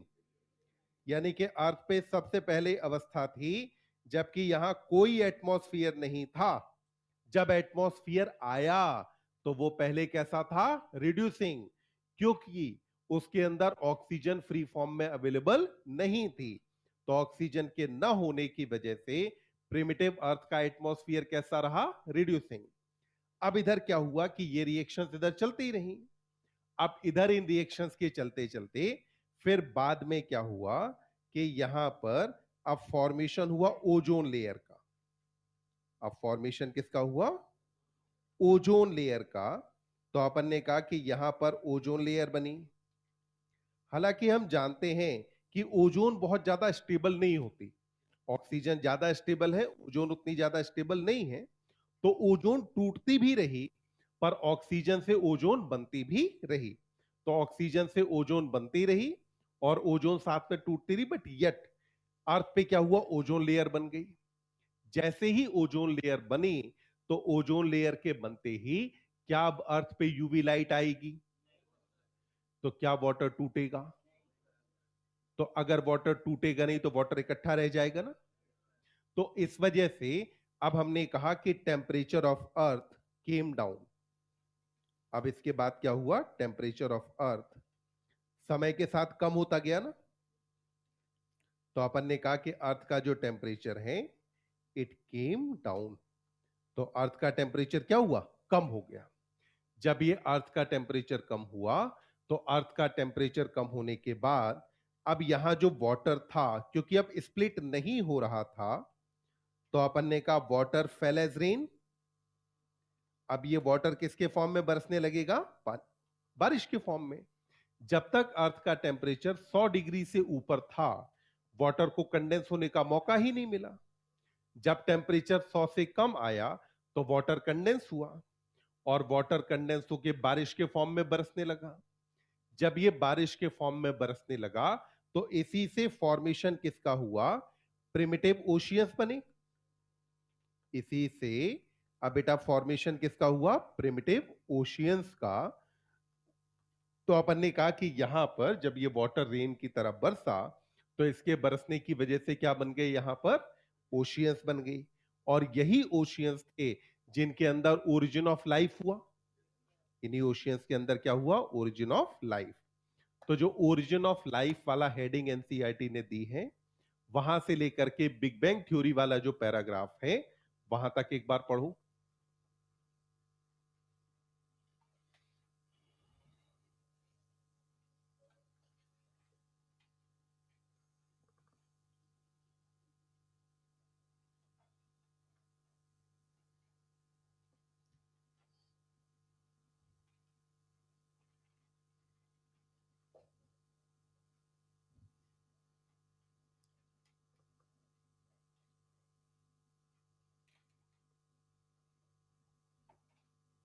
ध्यान रखिएगा, इवोल्यूशन सबसे लंबी कहानी है, longest of all construed and conjectured story. Construed का मतलब होता है एक ऐसी कहानी जिसको गढ़ा गया, बनाया गया, कंस्ट्रक्शन वर्ड है ना। कंजेक्चर्ड मतलब जिसको जोड़ा गया, ठीक, अलग अलग चीजों को जोड़ जाड़ के कहानी बनाई गई। दुनिया की सबसे छोटी कहानी कौन सी है, छोटी कहानी? एक था राजा एक थी रानी, दोनों मर गए, खत्म कहानी। और सबसे लंबी कहानी कौन सी है, इवोल्यूशन। तो दुनिया में जितनी भी कहानियां हैं, उनमें सबसे लंबी कहानी है। कहने का मतलब यह है कि सिंस ये कहानी है, तो आप इसे कहानी की तरह ही याद करें। मतलब कि कहानी में मेन कैरेक्टर्स याद रखे जाते हैं, कुछ जगहों पे उनके टाइम वगैरह याद रखे जाते हैं, बाकी चीजों को जोड़ के कहानी के फॉर्म में याद रखा जाता है, जिसमें आप थोड़ा सा आगे पीछे कर सकते हैं। एज इट इज अगर आप इसे रटने की कोशिश करेंगे, तो ये चैप्टर आपके लिए बन जाएगा सिरदर्द। तो इसलिए एक कहानी है, लेट इट बी अ कहानी।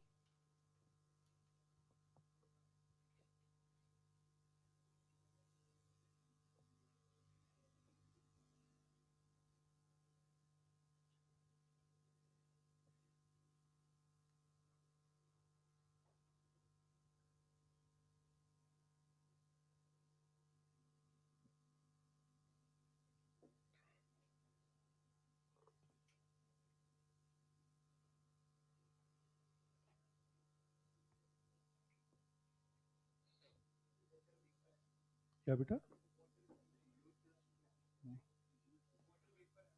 हाँ, हाँ, तो जो वाटर है वो जब तक टेम्परेचर 100 से ऊपर रहेगा तब तक तो वेपर के फॉर्म में रहेगा ना। बाद में जब टेम्परेचर 100 से नीचे आएगा तो वाटर के फॉर्म में आ जाएगा। ह्यूज क्लस्टर का मतलब है कई सारी गैलेक्सीज का एक समूह। क्लस्टर मतलब क्या होता है, समूह। आप याद करो, जो हमने मल्टी सेलुलर ग्लैंड की बात की थी, तो अपन ने कहा था ना क्लस्टर ऑफ सेल। तो ह्यूज क्लस्टर मतलब बहुत बड़ा क्लस्टर।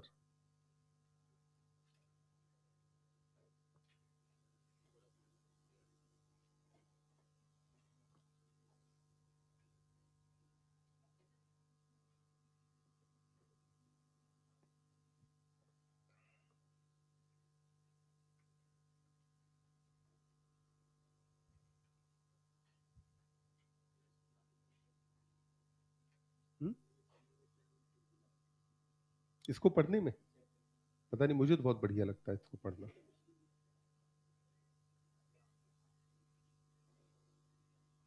मतलब पूरी एनसीईआरटी की टेक्स्ट बुक में 11वीं 12वीं में मेरी सबसे फेवरेट लाइन है कि in the clear sky when you are looking at the stars you are actually peeping into the past. सबसे बढ़िया लाइन है। अगर कभी कोई तुमसे कहे कि क्या तुम भूतकाल को देख सकते हो, उसको बोलो हाँ, दिखाते हैं रात को। तभी तो भूत रात को दिखाई देते हैं।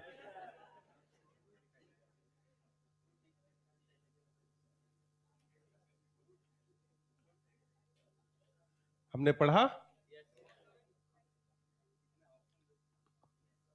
चलो एक बार यहां तक का लिख के कंप्लीट करते हैं और फिर बढ़ते हैं इसके बाद ओरिजिन ऑफ लाइफ पे।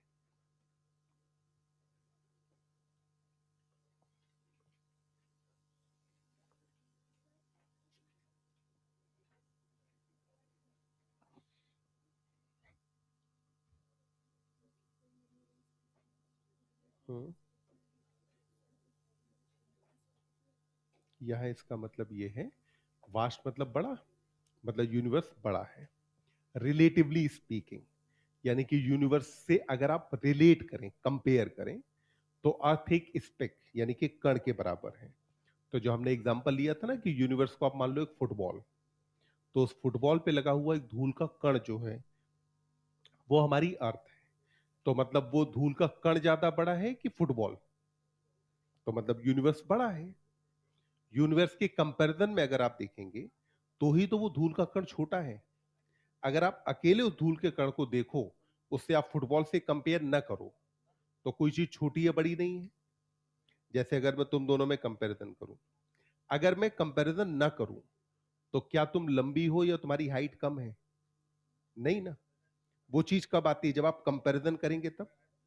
तो वैसे ही अपन ने कहा कि अगर हम बात करते हैं कि कौन छोटा है कौन बड़ा है, तो वो चीज आपको तभी पता चलेगी जब आप रिलेटिवली देखेंगे, कंपेयर करके देखेंगे।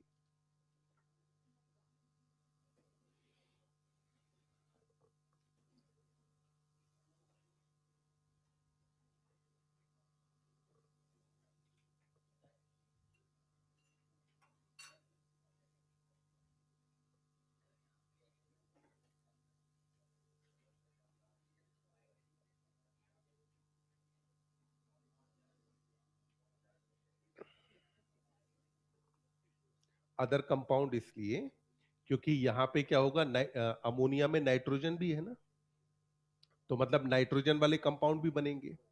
तो एक तो CO2 बना, दूसरा वाटर बना। अगर आप ऑक्सीजन को रिएक्ट कराओ मीथेन के साथ, तो मीथेन के साथ अगर रिएक्ट कराओगे तो CO2 बनेगा, और क्या बनेगा? वाटर बनेगा। इधर अगर आप अमोनिया के साथ रिएक्ट कराएंगे तो उसमें कुछ नाइट्रोजनस कंपाउंड भी तो बनेंगे। तो इसीलिए कहा एंड अदर कंपाउंड्स।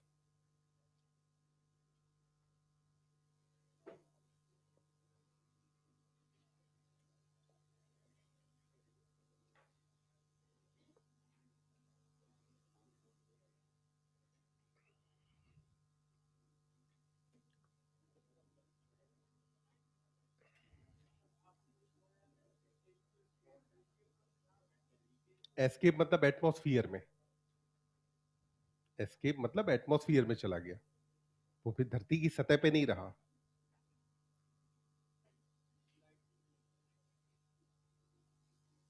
क्या हम इस पेज पे से सारा लिख चुके हैं?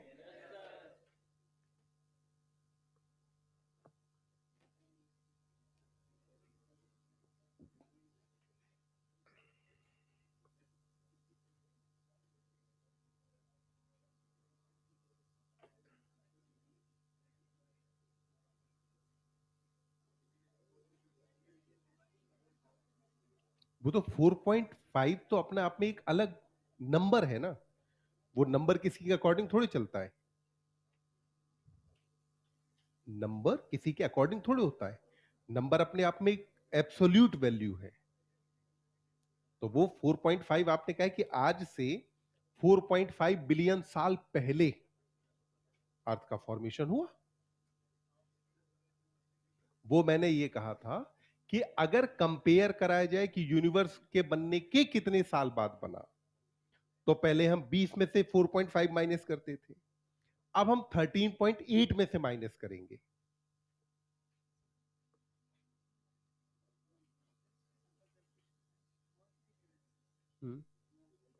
तो मतलब पहले क्या था, केवल अपन ने कहा हाइड्रोजन हीलियम वगैरह बने थे, फिर ग्रेविटेशनल फोर्स की वजह से कंडेंस होना शुरू हुए। तो वही सुन तो लो, जब ये कंडेंस होना शुरू हुए तो कई सारे प्लैनेट्स बने, और जो प्लैनेट्स के ग्रुप हैं, उस प्लैनेट के ग्रुप को ही तो हम गैलेक्सी कहते हैं। तो जब वो प्लैनेट के ग्रुप और कई सारे सोलर सिस्टम के ग्रुप्स बने, तो उसी से गैलेक्सीज का फॉर्मेशन हुआ। मतलब सारा कुछ कंडेंस होकर एक सिंगल मास नहीं बना, कई सारे मासेस बने, मासेस के ग्रुप बने, जिनको अपन ने गैलेक्सीज कहा। ह्यूज क्लस्टर ऑफ गैलेक्सीज का है यूनिवर्स के लिए, कि यूनिवर्स के अंदर बहुत सारी गैलेक्सीज का समूह है। वो फट के यूनिवर्स नहीं बना, ये यूनिवर्स जब आज का बना था उससे पहले गैलेक्सी वैलेक्सी कुछ नहीं होता था, सब कुछ एक सॉलिड मास के फॉर्म में था। सब कुछ क्या था, सॉलिड मास के फॉर्म में। जैसे अपन मान लो ये कहें कि जब तक अपन ने सूतली बम नहीं चलाया था, तब तक एकदम सॉलिड था।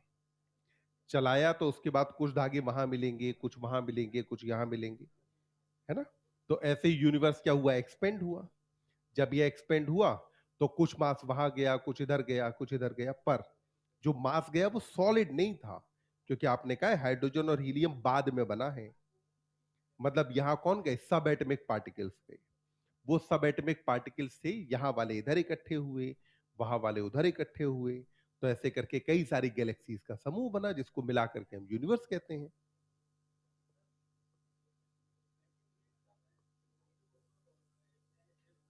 क्या बेटा? हाँ हाँ, उसमें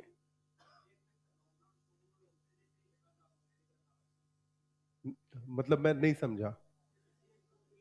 एनसीईआरटी ने ये नहीं कहा कि अमोनिया बना, एनसीईआरटी ने ये कहा कि अमोनिया रिलीज हुआ। नहीं करनी है, ये बायो है। इसके बाद एसिड नाम के एक प्राणी आते हैं, उनकी क्लास में आराम से करना रिएक्शन, इसमें जितना एनसीईआरटी जो कुछ कहे उसे मान लो। जैसे कुछ जगह होगा एक्सक्रीशन में ही एक पॉइंट आता है जहां मुझे पता है कि एनसीईआरटी मैथमेटिकली गलत है, पर मेरे लिए एनसीईआरटी सर्वोपरि है। इसने जो कह दिया सो ही जीवन का परम सत्य है, इससे आगे कुछ भी नहीं है, रिएक्शन होती हो चाहे नहीं होती हो।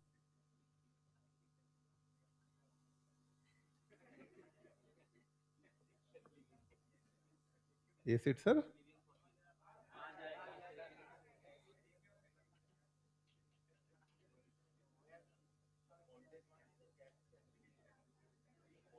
पहले गैसेस थी, गैसेस से क्या हुआ, कंडेंस होते होते सॉलिड एलिमेंट बने।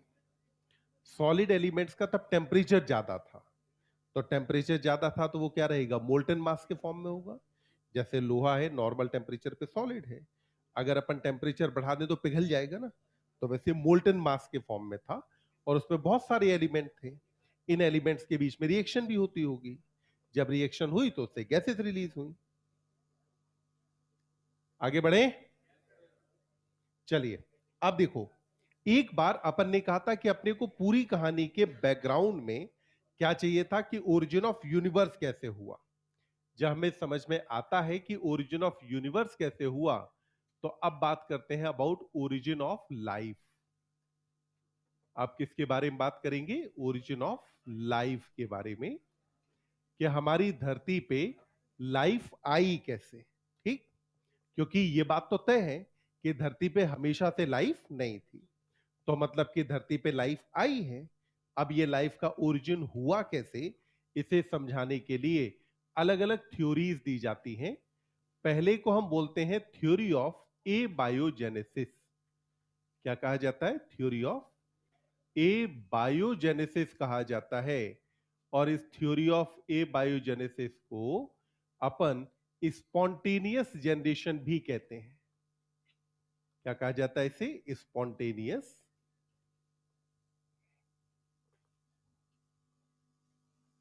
जनरेशन थ्योरी भी कहा जाता है। तो इसके हिसाब से ये थ्योरी जो कहती है, हम क्या मानते हैं बात अलग है, पर जब भी आपसे कहा जाएगा कि थ्योरी ऑफ ए बायोजेनेसिस क्या कहती है, तो इस थ्योरी के हिसाब से इसने कहा कि जो लाइफ है इट कम्स फ्रॉम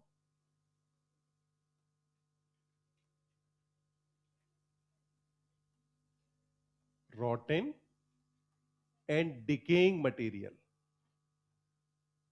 तो लाइफ कहां से आती है? रॉटेन यानी कि सड़े हुए, और डिकेइंग मटेरियल यानी कि जिसका डीकंपोजिशन हो रहा हो। तो ऐसी चीजों से लाइफ का ओरिजिन होता है, या हम कहें कि ये कहता है कि life arise suddenly from non living substances. तो लाइफ का जो अराइज है वो अचानक से नॉन लिविंग मटेरियल से होता है। ये किसने कहा था? थ्योरी ऑफ स्पॉन्टेनियस जनरेशन ने। क्यों कहा, क्या कहा, एक बार समझते हैं। ये थ्योरी जब आई तो बहुत पहले का समय रहा होगा, आजकल की थ्योरी तो है नहीं। जो बहुत पहले का टाइम था तब इलेक्ट्रिसिटी नाम की चीज भी नहीं होती थी। इलेक्ट्रिसिटी नहीं थी मतलब रात में एकदम अंधेरा होता था। तो क्या हुआ कि जैसे मान लो बारिश का टाइम था, शाम को सोने गए, अब अंधेरा था, रात भर बारिश हुई। बारिश हुई तो सवेरे अपने को मेढक दिखाई दिए। मेढक दिखाई दिए तो हमने सोचा मेढक कहां से आए, तो हमने कहा बारिश में आसमान से बरसते हैं। मेढक कहां से आते हैं? बारिश में आसमान से बरसते हैं। फिर अगर हम देखें तो मानव सभ्यता में नदियों की बहुत महत्वपूर्ण जगह रही है। हमने जो भी ड्रिंकिंग वाटर है, ड्रिंकिंग वाटर को हमने अपनी पूरी सोसाइटी में, चाहे जो रिलीजन हो, हमने हर जगह बहुत ज्यादा इंपॉर्टेंस दी है। अगर आपको यकीन ना हो तो जब भी आप अपने घर पे हो और जिस बर्तन में पीने का पानी रखा जाता हो उसको आप कभी पैर लगा के देखना, फिर आपको पता चलेगा कि हाँ इंपॉर्टेंस होती है कि नहीं। उसको आप पैर नहीं लगा सकते। तो अपन ने कहा कि क्योंकि नदियों की बहुत इंपॉर्टेंस थी तो हमने कई सारी चीजों को माना कि साहब चीजें कहां से उत्पन्न हुई? नदियों से। अब नदियों से उत्पन्न हुई तो हमने कहा कि साहब एक जैसे हमारे यहाँ भारत में गंगा है, वैसे ही इजिप्ट वगैरह में नील नदी है।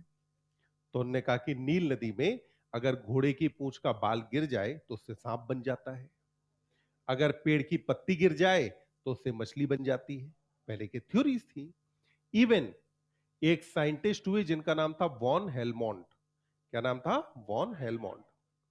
वॉन हेलमोंट ने एक अंधेरे कमरे में एक बक्से में पसीने से भीगी हुई शर्ट और गेहूं की बाली को 21 दिन तक रखा। कितने दिन रखा? 21 दिन। क्या क्या रखा था? शर्ट और गेहूं की बाली आती है ना, उसको जो है दोनों चीजों को 21 दिन तक रखा। और 21 दिन के बाद जब उन्होंने वो बक्सा खोला तो उस बक्से में से चूहा निकला। उन्होंने कहा कि अगर ऐसा करोगे तो इससे चूहा बन जाता है। अगर पसीने से भीगी शर्ट और गेहूं की बाली को साथ में रखें तो इससे क्या बन जाता है? चूहा। आज की तारीख में अगर कोई आपसे कहे कि ऐसे चूहा बनता है तो आप हंसोगे ना, पर उस समय वॉन हेलमोंट ने कहा था। और वॉन हेलमोंट अच्छे खासे साइंटिस्ट थे, तो उन्होंने कहा इसलिए, या हुआ ये होगा कि समहाउ कमरा अंधेरा था, बक्सा खुला रह गया या जो भी रहा हो, क्योंकि वहां गेहूं की बाली थी जो खाने की चीज थी, तो चूहा वहां पहुंच गया। अब ये कोइंसिडेंस हुआ कि वॉन हेलमोंट ने बक्सा खोला और बक्सा खोलते ही चूहा उसमें से बाहर निकला। तो इन सारी कहानियों में अगर आप देखें तो आप हर जगह क्लेम कर रहे हैं कि लाइफ किससे आती है? नॉन लिविंग मटेरियल से।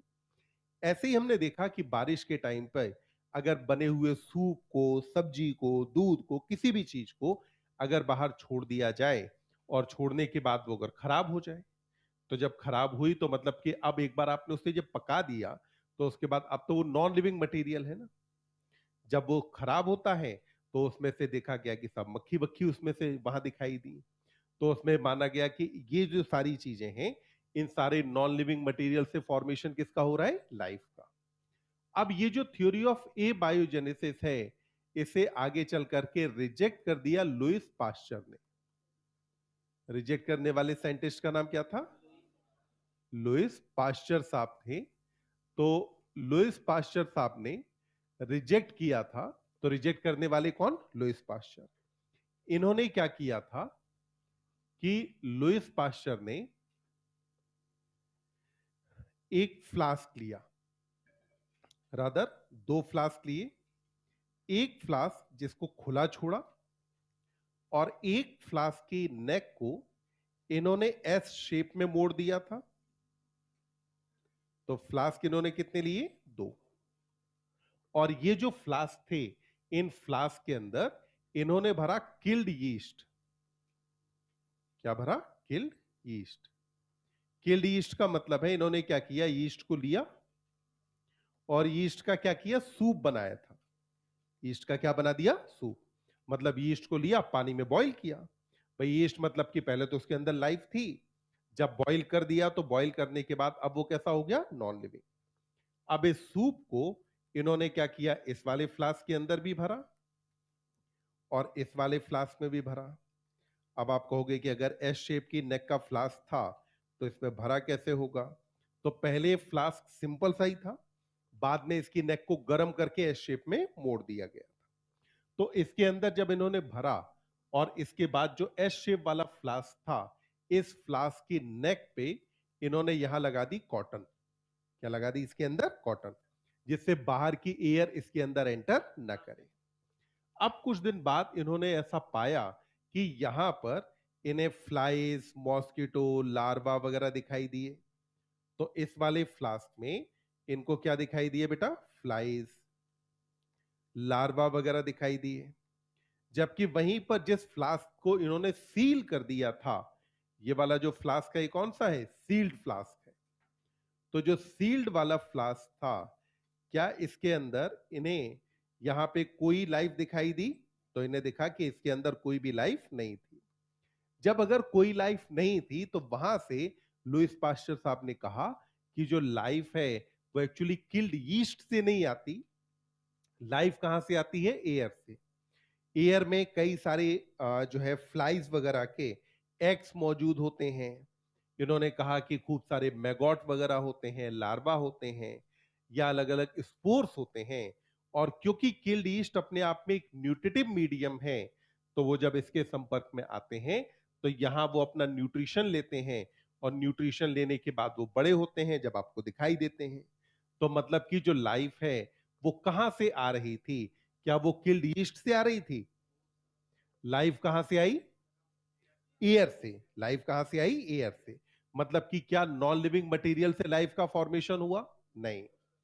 तो अब इसके बाद लुईस पास्चर साहब ने आगे चल करके कहा कि इन्होंने दी एक थ्योरी जिसको अपन कहते हैं थ्योरी ऑफ बायोजेनेसिस। इनके थ्योरी को क्या कहा जाता है? थ्योरी ऑफ बायोजेनेसिस कहा जाता है, जो ये कहती है कि life arise from pre existing life only. तो इन्होंने कहा कि लाइफ जो है केवल प्री एग्जिस्टिंग लाइफ से ही आती है। तो लाइफ केवल किससे आती है बेटा? प्री एग्जिस्टिंग लाइफ से। क्या थ्योरी ऑफ बायोजेनेसिस सही है? एकदम सही है। पर क्या हम थ्योरी ऑफ बायोजेनेसिस से ओरिजिन ऑफ लाइफ समझा सकते हैं? नहीं। तो क्या थ्योरी ऑफ ए बायोजेनेसिस सही है? गलत है। थ्योरी ऑफ बायोजेनेसिस सही है, पर क्या theory of biogenesis origin of life समझा सकती है? नहीं। इसके बाद एक और थ्योरी यहां प्रपोज करी गई, जिसको अपन नाम देते हैं थ्योरी ऑफ पैनस्पर्मिया। क्या कहा जाता है? थ्योरी ऑफ पैनस्पर्मिया या पैनस्पर्मिया थ्योरी दी जाती है। और ये जो पैनस्पर्मिया थ्योरी है, ये बात करती है about extra terrestrial origin of life. किसके बारे में बात करती है? Extra terrestrial origin of life.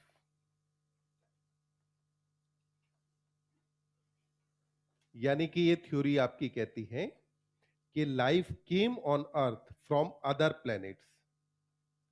तो क्या कहा गया? Life came on earth from other planets. तो लाइफ जो अर्थ पे आई है, क्या अर्थ पर ही ओरिजिनेट हुई? नहीं। ये कहा जाता है कि लाइफ दूसरे प्लेनेट से किसके फॉर्म में आई?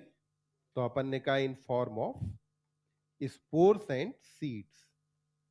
तो ये जो लाइफ है किसके फॉर्म में आई है बेटा? स्पोर्स एंड सीड्स के फॉर्म में आई। अब क्यों ये थ्योरी प्रपोज करी गई उसको समझो। पहले क्या है कि जब तक हमें नहीं पता था अर्थ के बारे में बहुत ज्यादा, तब तक हम सोचते ये थे कि हम जहां भी रह रहे हैं वहां से जितनी दूर तक दिखाई दे रहा है उतनी दूर तक अपन मानते थे धरती है। घर पे मम्मी पापा कहते थे कि इससे ज्यादा आगे मत जाना, आगे गए तो नीचे जाके गिर जाओगे। ठीक। वो तो बाद में हुआ कि हमने धीमे धीमे चीजों को एक्सप्लोर करना शुरू किया और हमने ये पाया कि हम चाहे गिरने की कितनी कोशिश कर लें, ये धरती हमें गिरने नहीं देती। धरती ऐसे करके घूम रही है ना। अगर ऐसे करके घूम रही है तो क्या इस बात की गारंटी है कि अभी हम धरती के ऊपर बैठे हैं कि नीचे लटके हैं? हो सकता है हम धरती के ऊपर हों, हो सकता है हम नीचे लटके हों, पर हम गिर तो फिर भी नहीं रहे हैं। तो पहले ये माना जाता था कि जब अगर लोग ये मानते थे कि अगर इस तरीके से आप गिर सकते हैं तो उसी तरीके से किसी दूसरे प्लेनेट से कुछ सीड या स्पोर्स के फॉर्म में लाइफ कहां आई? अर्थ पे। पर इस थ्योरी में कुछ समस्याएं हैं। सबसे पहला, अगर आप धरती के ग्रेविटेशनल फोर्स से बाहर जाना चाहते हैं तो आपको एस्केप वेलोसिटी चाहिए। कहां से आई? जिस किसी प्लेनेट से आई होगी उस प्लेनेट पे उस सीड या स्पोर को एस्केप वेलोसिटी दी किसने? दूसरा, दो प्लेनेट्स के बीच में स्पेस है, स्पेस में वैक्यूम है, वैक्यूम के अंदर कोई भी लाइफ सरवाइव कर कैसे सकती है? उस वैक्यूम में अगर आप लाइट वाली जगह पे हैं तो वहां टेम्परेचर बहुत ज्यादा होता है, और अगर आप डार्कनेस में चले जाते हैं तो वहां टेम्परेचर बहुत ज्यादा कम हो जाता है। इतना जो टेम्परेचर फ्लक्चुएशन है उसको कोई भी लाइफ फॉर्म सरवाइव कैसे कर सकता है? फिर अगला, अगर आप धरती पे आएंगे तो धरती के एटमॉस्फेयर में गैसेस के पार्टिकल से टकरार के फ्रिक्शन की वजह से टेम्परेचर इतना ज्यादा बढ़ जाता है कि जिसके बाद लाइफ का सरवाइव करना संभव नहीं है। स्टिल ये जो आइडिया है वो आज भी एस्ट्रोनॉमर्स का फेवरेट आइडिया है। एस्ट्रोनॉमर कौन? हाथ देखने वाले नहीं, अंतरिक्ष शास्त्री जो अंतरिक्ष में जाते हैं। ठीक। जो हाथ देखने वाले होते हैं उनको एस्ट्रोलॉजिस्ट कहते हैं। क्या बोलते हैं? एस्ट्रोलॉजिस्ट। तो फेवरेट आइडिया किसका है? एस्ट्रोलॉजिस्ट का कि एस्ट्रोनॉमर्स का? तो एस्ट्रोनॉमर्स का फेवरेट आइडिया है। पर क्या ये भी ओरिजिन ऑफ लाइफ समझा पा रहा है? नहीं, बायोलॉजी के हिसाब से हमको नहीं समझाता। तो अब कल हम बात करेंगे ओपेरिन हेल्डेन थ्योरी के बारे में कि ये थ्योरी क्या कहती है, स्टैनले मिलर एक्सपेरिमेंट क्या था। तो वो सारी बातें अपन करेंगे कल। अभी इतने तक रखते हैं, इसको बंद कर दिया जाए कि अभी लिखना है? लिखना है, चलो लिख के कंप्लीट करो।